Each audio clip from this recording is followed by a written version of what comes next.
ভাপা পিঠা খেয়েছি আর হচ্ছে চিতল পিঠা খেয়েছি। আসলে এটা আমরা ডেইলি রুটিন বলি।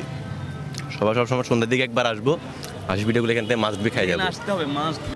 অগ্রহায়ণে নতুন ধান ওঠার পর সেই ধানের চাল থেকে পিঠা তৈরি, যুগের পর যুগ বাঙালির সংস্কৃতির অবিচ্ছেদ্য অংশ।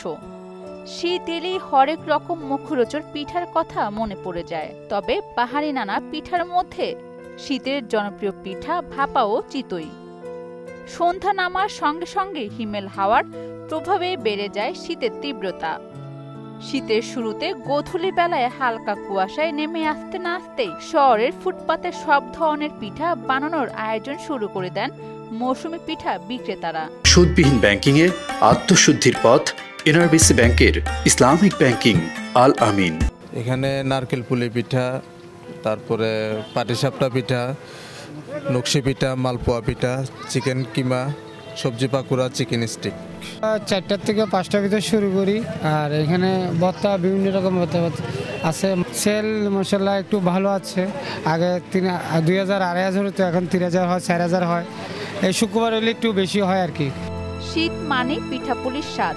শীত আর পিঠার যেন এক অন্যরকম মিতালি।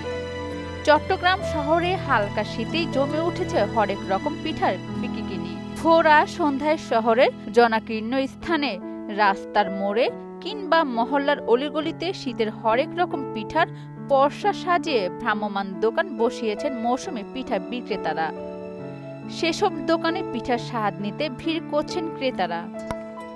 আমার ফ্রেন্ডকে নিয়ে আসছি, আমার বেস্ট ফ্রেন্ড। আমরা আসছি পিঠে খাইতে। এখানে অনেক দূর থেকে আসছি, অবশ্য 2 নম্বর থেকে এখানে চলে আসছি। হ্যাঁ, তো দোকান থাকতে মামারটাতেই বসছি। মামার পিঠে মজা, আমি এর আগেও খাইছি, অনেক মজা ছিল। আর শীতকালে তো চিতই পিঠা বলাই মজা, ধোয়া ধোয়া।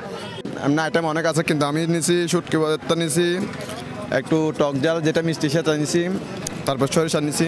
মোটামুটি খাই ভালো লাগতেছে। আসলে অনেক দূর থেকে আসে এগুলো খাওয়ার জন্য। এখানে আইটেম তো প্রায় 40-50টা আইটেম আছে, আমি মাত্র 4-5টা নিলাম। Taste good. মানে এত দোকান রেখে আমি ফার্স্ট ওই পাশে বসতে চাইছিলাম, ও বললো যে না এখানে। আমি ফার্স্ট টাইম আসছি, ঠিক আছে, টেস্ট মজা।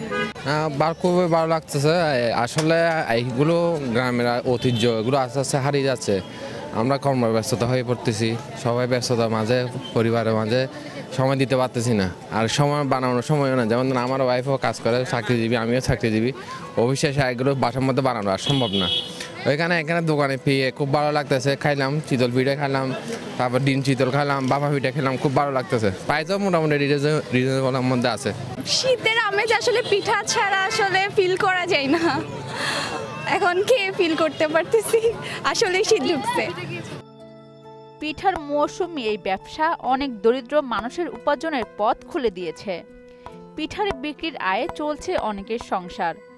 নাগরিক জীবনের নানা ব্যস্ততায় যারা ঘরে পিঠা বানিয়ে খাওয়ার সময় পান না, তারা এসব দোকান থেকে পিঠা কিনে নিয়ে যান। অরিন সুলতানা, মোহনা ডিজিটাল।